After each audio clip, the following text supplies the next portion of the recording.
আবেগের বয়সে হাজবেন্ডের সাথে পরিচয়, আর তারপরে একসময় জানতে পারি হাজবেন্ডের বাড়ি এত দূরে, তখন আর কোনো কিছু করার ছিল না। আর তাছাড়া জন্ম মৃত্যু বিয়ে নাকি আল্লাহর হাতে। তো আসসালামু আলাইকুম, কেমন আছেন আপনার সবাই? আমি তো আলহামদুলিল্লাহ ভালো আছি, আশা করছি আপনারা ভালো আছেন। তো এই তো সকালে আমি নাস্তা করে নিলাম পরোটা দিয়ে গরুর গোশ। আর আজকে আমার শ্বশুর শাশুড়িদেরকে দাওয়াত দিয়েছে আমার ননদ, তো এরা আসবে, এর জন্য ম্যাঙ্গো ফ্লেভারের ফালুদা ছিল, তো সেটাকে আমি রান্না করব। তো এর জন্য এর ভিতরে যে জেলির 2টা প্যাকেট থাকে সেই জেলিকে আগে বানিয়ে নিলাম। আর জেলি 2টা একেবারেই ভালো ছিল না, খুব কম করে পানি দিয়েছি, তারপরও কেন জানি না জমাট বাঁধে নাই তেমন একটা। একটু পরেই হয়তো আপনারা দেখতে পাবেন। ডেজার্ট আইটেম বানিয়ে ফ্রিজে রাখলে ওটা খেতে কিন্তু বেশি ভালো লাগে।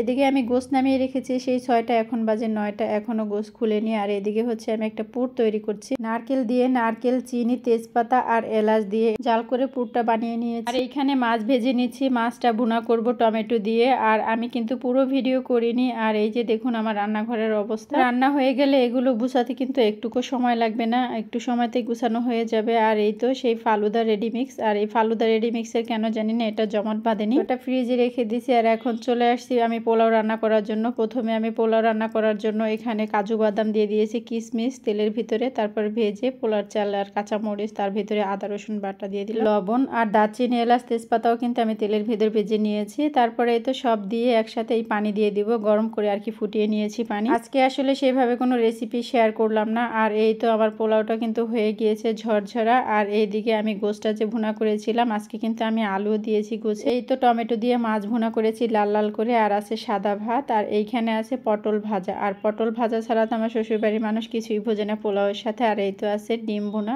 ডিম সিদ্ধ করে ভাজা। আর এই তো সালাদ, এখানে আছে সাদা ভাত। তো সবাইকে এখন আমি খাবার দিয়ে দিয়েছি।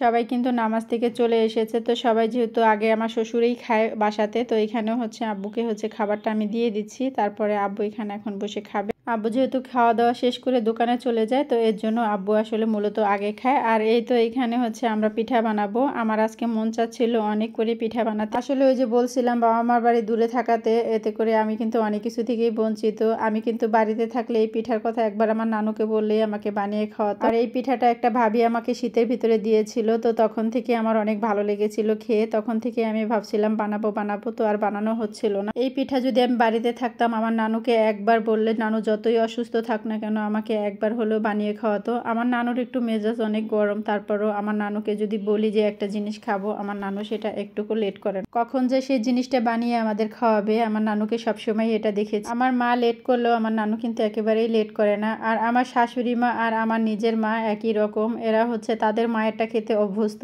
মানে আমার নানু কিন্তু একটুকু আলসা না, আমার নানু শাশুড়িও ঠিক তেমন।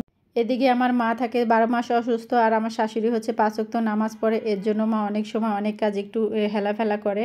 হেলাফেলা বলতে আমার শাশুড়ি মাকে আমি দেখেছি নামাজ ছাড়া কোনো কিছুকেই তেমন একটা গুরুত্ব দেন। আর এদিকে আমি দেখাচ্ছিলাম পিঠা, যেহেতু খাই না, পিঠার সাজ নেই, তো জগের মুখা দিয়ে হচ্ছে পিঠাগুলো কেটে নিচ্ছিলাম। ইনশাল্লাহ আমি যদি বাড়িতে যাই তাহলে দেখাবো আমার নানুর হাতের কত রকমের ডিজাইনের পিঠা। হয়তো বা এখন নানু অত সুন্দর করে পারে না, তারপরও যা পারে আলহামদুলিল্লাহ।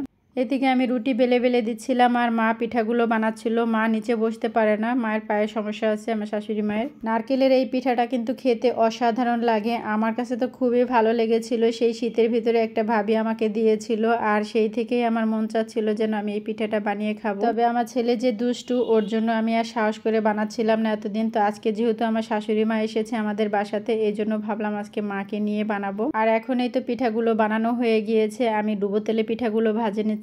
আর এত সুন্দর হচ্ছিল, তেলে দেওয়ার সাথে সাথেই ফুলে একেবারে একাকার অবস্থা। ওটা একটা কিছু যদি বানাতে যাই সেটা যদি ভালো হয় তাহলে কিন্তু অনেক ভালো লাগে। তো আমার আজকে অনেক ভালো লাগতেছিল, কারণ পিঠাটা অনেকদিন বানাবো বানাবো ভাবছিলাম। তো পিঠাটা বানিয়েছি, এত সুন্দর হয়েছে, তাছাড়া খেতেও অনেক মজা হয়েছে। তো এই তো আমি পিঠাগুলো সুন্দর করে ভেজে নিলাম, আর অনেক মজাদার ছিল পিঠাটা। আমাদের দক্ষিণবঙ্গের মানুষ কিন্তু অনেক পিঠা খায়, আর আমি হয়তো বা তাদের মতোই হয়েছে। ছোটবেলা যেহেতু আমার ওইখানেই কেটেছে, আমি তো তাদের মতোই হব, তাই না? আমাদের ওইদিকে কিন্তু শীতের দিনে অনেক মজা করে পিঠা বানানো হয়, আর মেয়ে জামাইদেরকেও কিন্তু দাওয়াত করে খাওয়ানো হয়, পিঠা পুলির উৎসব হয় তখন। তো কথা বলতে বলতে আমার পিঠাগুলো বানানো হয়ে গিয়েছে। পরবর্তীতে আর ভিডিও করতে কোনো মনে ছিল না, তবে পিঠাগুলো অনেক মজার ছিল। তো আমার শাশুড়ি মা চলে গিয়েছে, এখন হচ্ছে আমি ঘর টর গুছিয়ে তারপর রেস্ট করতেছিলাম আর লিচু খাচ্ছিলাম এখানে বসে বসে। আমি এখানে বসে আরামে বসে একটু লিচু খাচ্ছিলাম। তো আমার হাজবেন্ডও চলে এসেছে আমার পাশে বসলো এসে, আর আমি এই তো লিচুগুলো খাচ্ছিলাম আর তাকে জিজ্ঞেস করছিলাম। আর খেয়াল করেছেন কিনা আমার হাতটা কিন্তু পুড়ে গিয়েছে। গিয়েছে। এটা গতকালকে পুড়েছিল। তো যাই হোক, এই তো আমার ঈদ সালামি, আমার বলতে আমার ছেলের আর আমার মিলানো এখানে ঈদ সালামি আছে। তো আপনাদেরকে রিকোয়েস্ট করবো আমার ভিডিওটা প্লিজ একটু শেয়ার দিয়ে দিবেন, অবশ্যই একটা ফলো দিয়ে একটি লাইক দিয়ে দিবেন।